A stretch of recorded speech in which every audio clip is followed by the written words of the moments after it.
Welcome to the VIP Masterclass series. I'm Josh Wright, and today's episode is another triple feature. We have so many members in the group now that I think it's justified that we do more than one request a week, unless I have some huge performance that week or something. So I'm trying to answer as many of these as I can each week while still giving you guys a life outside of the VIP Masterclass series.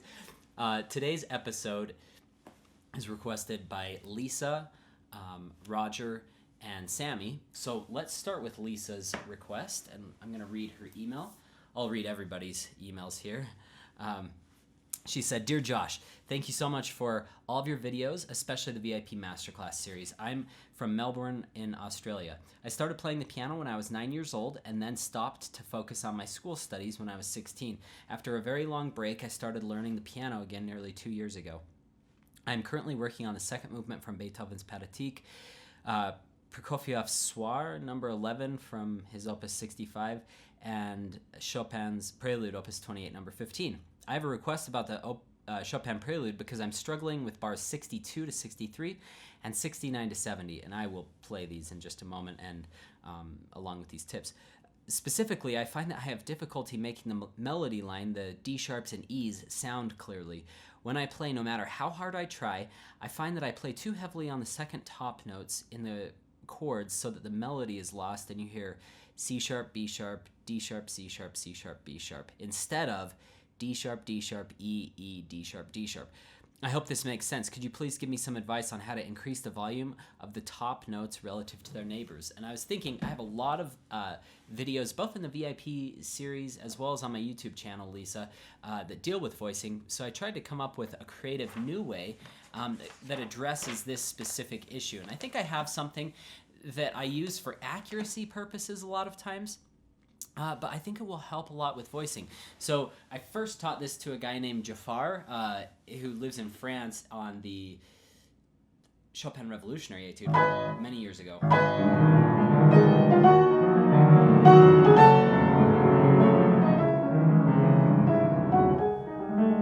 And he was not a terribly advanced pianist. This was definitely a stretch for him, but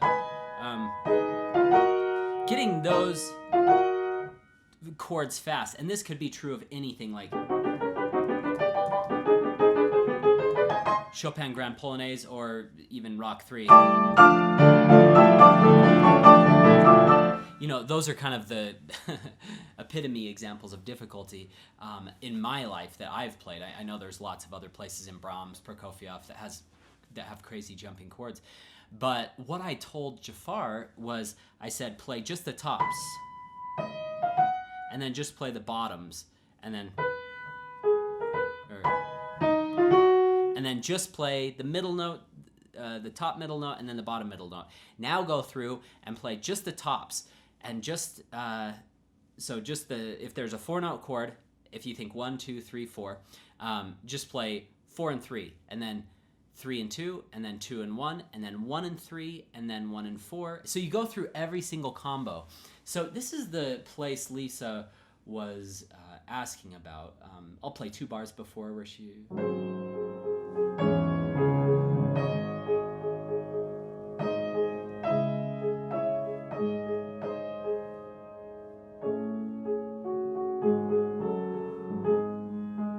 Okay, how do we get this? Okay, sorry about that.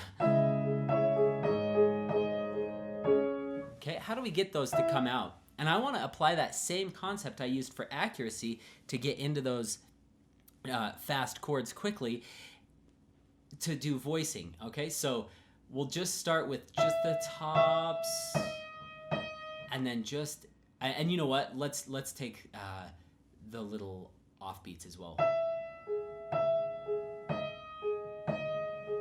I think that's pretty important.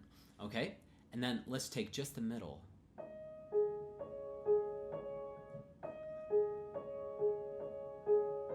And then just the middle. This one's easy, just G sharps. But we're just focusing on a nice velvety touch, okay? And then bottoms.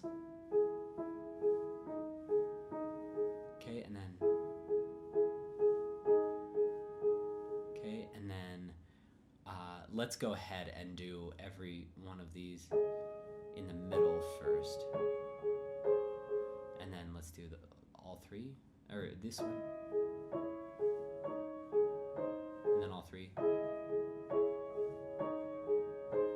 Okay, once you've done that, once you've gone through and you feel really velvety with all those other ones, individually and then all together, then what I want you to do is I want you to add easiest to hardest. Now, I think based on your question and based on years of teaching and seeing this problem with lots of students, the note that is hardest to get soft is the one right next to the melody. So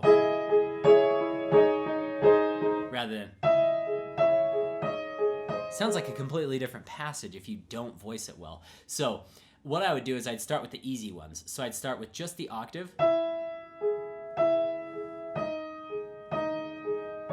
Okay, and then let's do just the sixth. Okay, and then let's do just this one. Go extra slow. Now, just a quick review, Lisa, from my other videos. Practice playing staccato and piano on the bottom note, and then forte and legato on the top if that is not working out well. Okay, and then.